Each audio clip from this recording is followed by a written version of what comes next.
Hi everyone, welcome to AI Trading 808, analytics at your fingertips.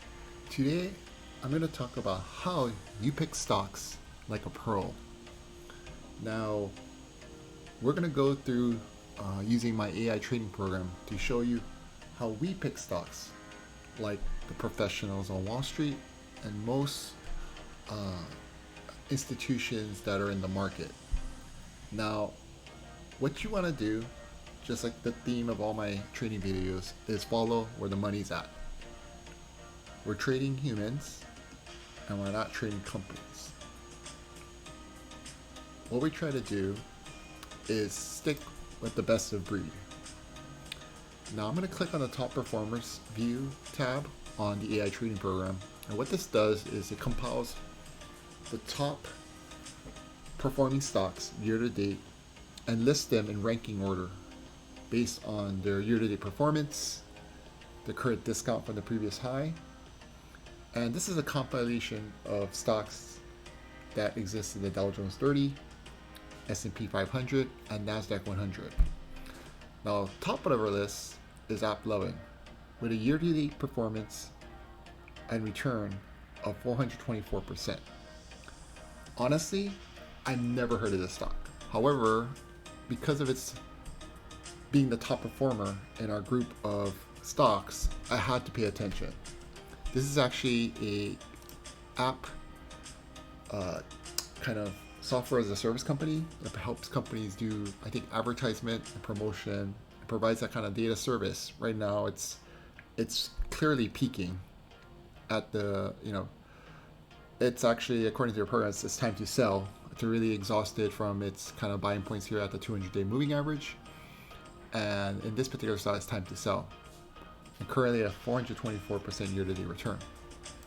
Another top performer, which is very obvious, is Palantir at a 395% return, or year-to-date performance return. If I click on the chart, you can clearly see that this stock has been trending. Now that's your kind of first data point that you want to use in picking stocks. Another way of picking stocks is you want to make sure that it's above the 200-day moving average. Now, if I were to show the 200-day moving average using the common linear moving average chart, you'll see that this stock is hovering above the 200-day moving average. In addition, AppLovin is also hovering above the 200-day moving average. Give it some time to load. The 200-day moving average is a popular indicator that tells us and shows us the trend of the stock and the health of it. If a stock is trading and its price is above the 200-day moving average, it is a healthy, bullish stock, especially going in an uptrend. See that? Palantir never went underneath the 200-day moving average. And if we were to overlay the weekly 200-day moving average, which is a bigger time frame, that just gives you double confirmation that this is a stock you should trade. And any dips towards the 200-day moving average are buying opportunities. We're gonna go one more stock just to show you this pattern. Tapestry, another top tier stock in the I think the consumer market. This stock is actually the company that is the brand behind I think Coach bags, and then I don't really know these stocks, to be honest. That's why I have this, the AI program kind of shows some company info, but Kate Spade, Coach, I'm married, so I kind of know these brands. And again, its year-to-date performance 167%. If we were to overlay and display the 200-day moving average, you'll see that this particular stock is in a bullish uptrend and is showing strength. And any dip close to the 200-day moving average is a buying opportunity. So what you want to do is pick stocks that are top performers, best of breed. 2, you want to also ensure that they're trading above the 200-day moving average. And then 3, another popular thing is you want to stick with stocks that everybody knows about. Now let me do an illustration about this. You got to remember now, us average investors with medium-sized capital, we don't move the market. it takes other people buying into the market to move a stock up. And what I mean by that is really the human macroeconomics of things. So let's say group of people. And let's just get some images here. I am going to do some painting here. And what we're going to do is show you what happens when you have you, the individual. Let me kind of go individual person, tries to pick stocks.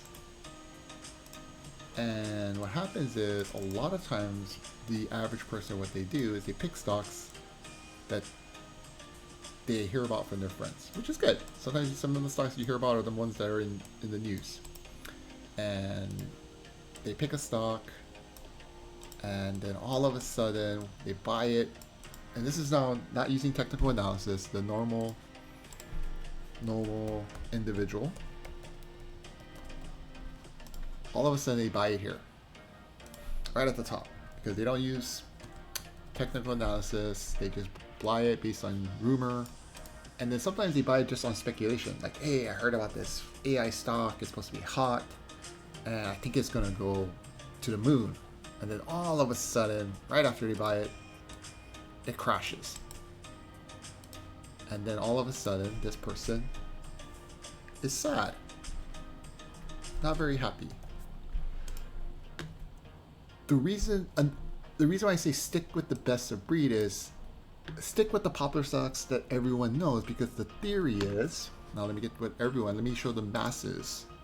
The masses. Here.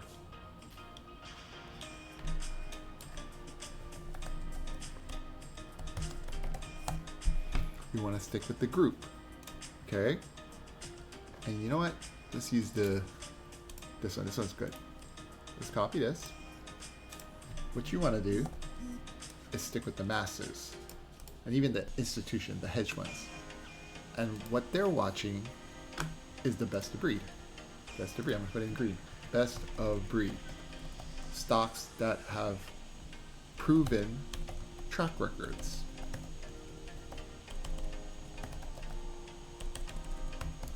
That have been in the industry for years. And this is example you see with popular stocks on the S&P 500, NASDAQ 100, and Dow Jones 30. Keep it simple. Just stick with the stocks in these index and you'll be safe, because that's the majority of financial institutions, mutual funds, index funds, all of them, really their portfolio is made up of the basket of these stocks. And so when you see a stock go up in one of these stocks here, and you see a pullback, or we call it a discount, let's say it's a 10% discount, you buy. Because the theory is, if you saw that discount, there's other people see that discount too.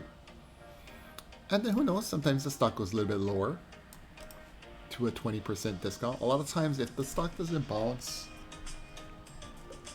right when you buy it, it's not your fault. It's just that maybe your timing was off. And that's why we incorporate a dollar cost average strategy. And in those cases,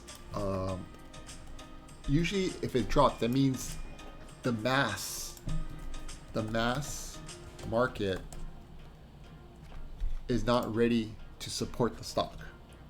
So the reason why the stock keeps dropping is because the institutions, the global market, remember now, trading is global now. So this could be China, people in Japan, Europe. The global market still think that this stock is too expensive. And if it keeps dropping on you to lower discounts, the reason, just like price cuts, usually a product will get discounted when no one's buying it. So by you waiting for those buying opportunities, you just got to jump in, because you can't predict what the discount level is. And if it drops lower, buy some more. I go buy one here, and then buy two here. Eventually, you're going to get a bounce. And when that bounce happens, you're going to have your average cost managed over here. And then you're going to start exiting T1, which is target 1, and T2, just like that. And what you want to do is you want to stick with the best of breed. Remember that, best of breed. Because you want to buy a popular stock that everybody wants to jump in. Because all of a sudden, you have a rising tide of buyers that's going to drive the price back up. This is a very deep discussion. I don't know if I covered it well, but I'm trying to kind of show you an illustration of why you don't want to be that individual that speculates. Just keep it simple. Speculation, if you do it like maybe a small percentage of your small percent of your portfolio. But the majority of your portfolio should always stick with large to mid cap companies. And that have top year-to-date performance, because just like humans, we'll hear about a good stock like Palantir, and all of us are like, dang, I missed it. I remember Palantir was here at, let's just say, where was Palantir? Let's see where the last time Palantir was. Let's say Palantir was 189.46. So let's go look at it here. So last time Palantir was 189.46.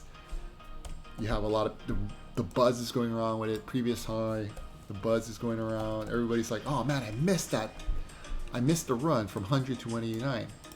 So that's why what happens is everybody starts waiting, and then they're waiting for it to drop because they're like, man, I missed it. But anytime I see that, if it drops again, I'm going in.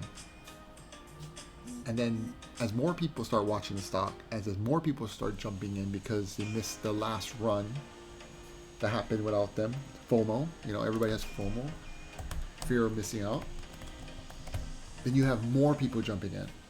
And that's why you want to stick with the best of breed, the one that's popular on the news, because you're going to have all these people with FOMO wanting to jump into the stock once they see any sign of weakness or discount. And then to them, they're going to feel like they're buying at a value, and the more buying that happens will drive the stock higher.